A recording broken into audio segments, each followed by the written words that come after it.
যে অন্নপূর্ণা ভান্ডারের ফর্ম বিলি আজ থেকে আনুষ্ঠানিকভাবে শুরু হয়েছে।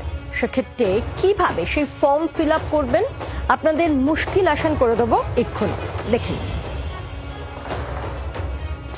কি আছে বলুন তো, আমার হাতে ফর্ম আছে, অন্নপূর্ণা ভান্ডারের ফর্ম। আপনারা জানেন আজ থেকেই অর্থাৎ বুধবার থেকেই এই অন্নপূর্ণা ভান্ডারের ফর্ম বিলি শুরু হয়েছে। আমি জানি আপনাদের মনের মধ্যে হাজারো প্রশ্ন যে ফর্মে কি ফিল আপ করতে হবে, কি কি বিষয় মেনশন করতে হবে। তাই চলুন একেবারে চট করে আপনাদেরকে জানিয়ে দিই ফর্মে ঠিক কি কি আপনি নথিভুক্ত করবেন। প্রথম পেজ 12 পাতার পেজ রয়েছে, কিন্তু আগে এটা মেনশন করে দিই 12 পাতার পেজ। এবং প্রথমেই থাকছে পরিবারের প্রধানের নাম। দেখুন পরিবারের প্রধানের নাম একেবারে পুরো নাম এখানে লিখতে হবে বলেও দিয়েছে।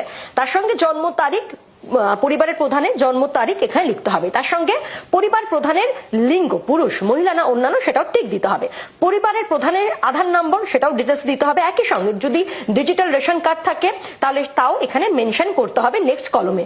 এবং পরিবারের সদস্য সংখ্যা সেটাও একেবারে সংখ্যা এখানে মেনশন করতে হবে। তারপরে 7 নম্বর কলমে থাকছে ঠিকানা, আপনি কোথায় থাকেন স্থায়ী ঠিকানা সেটা কিন্তু মেনশন করতে হবে। এটা কিন্তু খুব ইম্পর্টেন্ট, মানে স্থায়ী ঠিকানা অস্থায়ী ঠিকানা নয়। এবং যোগাযোগ নম্বর, আপনার সাথে কিভাবে যোগাযোগ করা যাবে তার জন্য যোগাযোগ নম্বর। 9 নম্বর কলম সেটাও কিন্তু খুব গুরুত্বপূর্ণ রয়েছে, সেখানে নাম, জন্ম তারিখ, লিঙ্গ, পরিবারের প্রধানের সঙ্গে সম্পর্ক, আধার নম্বর। এবং তারপরে ঠিক কি আছে 10 নম্বরে পরিবারের প্রধান এবং পরিবারের সকলের যদি ব্যাংক অ্যাকাউন্ট থাকে, প্রাপ্তবয়স্ক যারা রয়েছে তাদের ব্যাংক অ্যাকাউন্ট সেটা আপনাকে ডিটেলসে লিখতে হবে। কোন ব্যাংকে অ্যাকাউন্ট রয়েছে, অ্যাকাউন্ট নাম্বার কি রয়েছে, আইএফএসসি কোড সেটাও একেবারে ডিটেলসে লিখতে হবে। এবং তার জন্য এখানে অনেকগুলো কলমও দেওয়া হয়েছে। এরপর 3 নম্বরে কি আছে, 3 নম্বরে হচ্ছে এপিক নম্বর। ভোটার কার্ডে যে এপিক নম্বরটা থাকে সেটা কিন্তু এখানে লিখতে হবে এবং মেনশন করতে হবে যে কোন বিধানসভার মধ্যে পড়ছে সেটা, এবং তার যে নম্বর দেখবেন একেবারে আপনাদের যে ভোটার কার্ড সেখানে মেনশন থাকে সেই সমস্ত যাবতীয় ডিটেলস এইখানে এই কলমে মেনশন করতে হবে।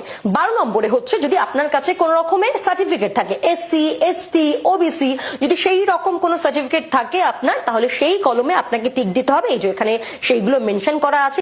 আর তারপর হচ্ছে আপনার রেশন কার্ড বা খাদ্য ভর্তুকি যদি কিছু থাকে, রেশন কার্ড তো আমাদের সবারই আছে, সেই রেশন কার্ড এখানে মেনশন করতে হবে আপনাকে 3 নম্বর। এবার 4 নম্বর পেজ, সেখানে হচ্ছে আপনার যদি ডিজিটাল রেশন কার্ড আছে সেটা কি আছে, যদি হ্যাঁ থাকে আপনি হ্যাঁতে টিক দেবেন, যদি না থাকে তাহলে না, তাহলে মিটে গেল।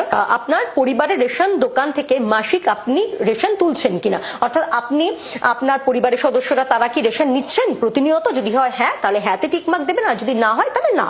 এরপর যে সম্পদ, অর্থাৎ আপনার বা আপনার পরিবারের কত সম্পত্তি আছে সেইটা কিন্তু এখানে মেনশন করতে হবে। এই কলমে দেখুন লেখা আছে সম্পদ বলে, সেখানে একেবারে ডিটেলসে সেটা মেনশন করতে হবে।